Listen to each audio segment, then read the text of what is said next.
लाल की जय।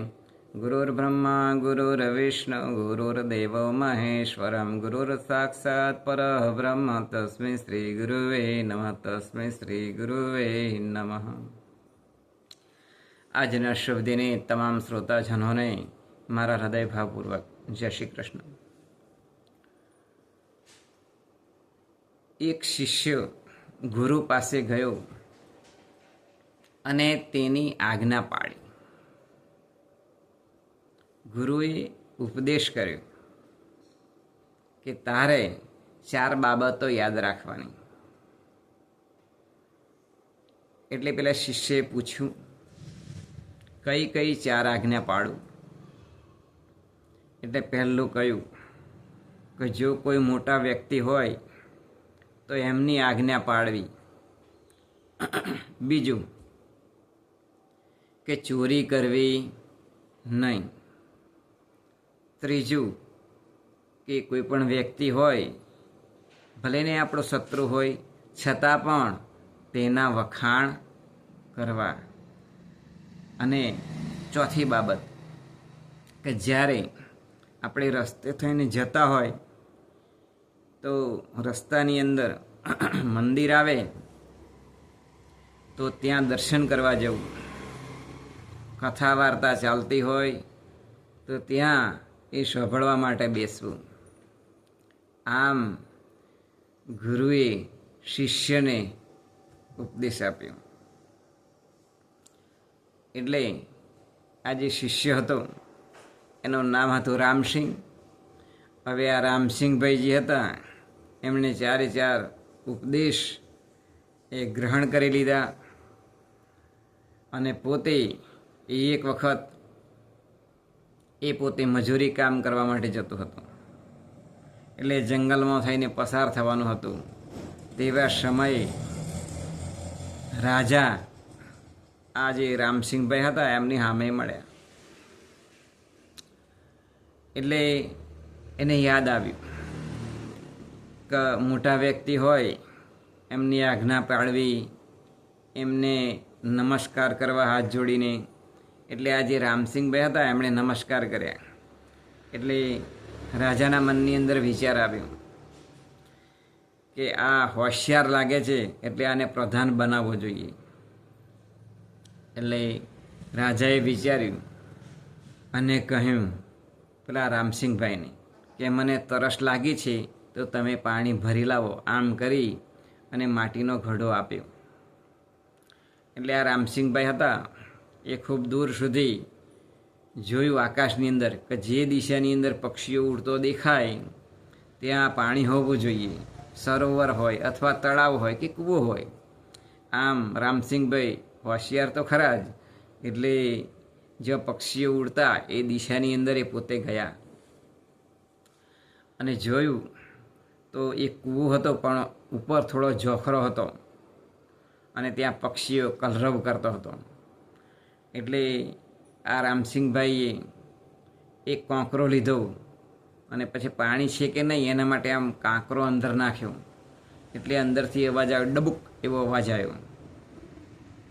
એટલે રામસિંહભાઈને ખાતરી થઈ કે અંદર ખરેખર કૂવાની અંદર પાણી છે। એટલે થોડાક વેલા ભેગા કર્યા।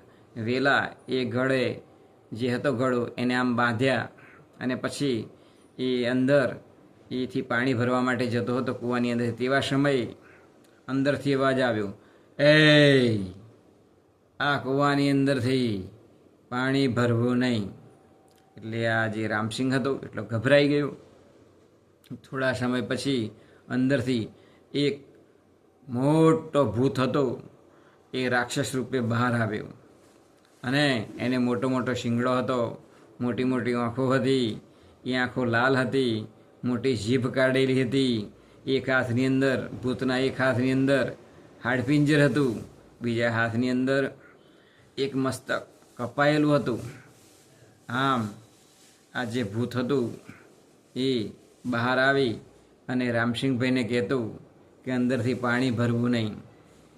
પરંતુ આ રામસિંહભાઈને યાદ આવ્યું, બોલે શું જે ગુરુએ ઉપદેશ આપ્યો હતો એ કે આપણો શત્રુ હોય છતાં પણ એના વખાણ કરવા, એટલે આ જે રામસિંગભાઈ હતા એ તો વખાણ કરવા લાગ્યા, ઓહો હો, તમે કેટલા સુંદર દેખાવ છો, તમારી માથે તો ખૂબ મોટો મોટો શિંગડો છે, તમારી આંખો એકદમ લાલ છે, ગોળ છે, વળી તમારી મૂછો પણ કેટલી મોટી છે, વાંકી મૂછો છે તમારે, અને તમારા હાથના નખ પણ ખૂબ લોબા છે. આમ બધું ભૂતનું વર્ણન એ કરવા લાગ્યું. એટલે જે ભૂત હતો એ તો ખુશ થઈ ગયો. અને આમે આપ જાણતા હશો કે જો કોઈના વખાણ કરીએ તો એકદમ ફૂલી જાય, ખુશ થઈ જાય. એમ આ રામસિંગભાઈને ગુરુની આજ્ઞા યાદ આવી અને એમણે પેલા ભૂતના વખાણ કર્યા. તો ભૂતે સામેથી કહ્યું કે લાવો ઘડો, હું પાણી ભરી લાવું. એટલે જે ભૂત હતો એણે હાડપિંજર પર મૂકી દીધું કૂવાની અંદર, અને જે પેલું મસ્તક કપાયેલું હતું એ પણ મૂકી દીધું, અને પછી ઘડો હાથમાં લીધો અને ભૂત અંદરથી પાણી ભરી લાવી અને જે પેલા રામસિંગભાઈને આપ્યો. એટલે આ રામસિંગભાઈ રાજા પાસે ગયા, રાજાને પાણી પાયું. એટલે રાજા ખુશ થઈ ગયા. એમને વિચાર આવ્યો કે ખરેખર આ વ્યક્તિએ આજ્ઞા પાડી છે તો મારે એને પ્રધાન બનાવવો જોઈએ. એટલે આ રાજાએ રાજ દરબારની અંદર આને બોલાવ્યો રામસિંગભાઈને, અને એની વરણી કરી દીધી કે આજથી તમે મારા રાજની અંદર પ્રધાન તરીકે તમારી નિયુક્તિ કરવામાં આવે. એટલે આ રામસિંગભાઈ તો ખુશ થઈ ગયા. હવે થોડા સમય પછી જે પેલા રાજા હતા એમનો બીજો એક ભાઈ હતો નાનો, એ બાજુમાં જ રહેતો હતો.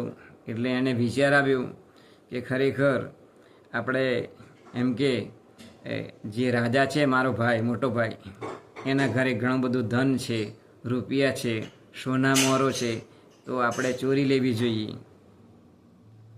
એટલે જે રાજા હતા એમના ભાઈએ બે ચોરોને પેલા જે પ્રધાન બનાવ્યા હતા રામસિંગભાઈ એમની પાસે મોકલ્યા, અને એમને કહ્યું કે જુઓ, અમે રાત્રે ચોરી કરવા માટે આવવાના છીએ, અને આપણે અડધો અડધો ભાગ કરીશું, અડધું તમને આપીશું ને અડધું અમે લઈશું, અને અમને રાજાના ભાઈએ મોકલ્યા છે. આમ રામસિંગભાઈને વાત કરી.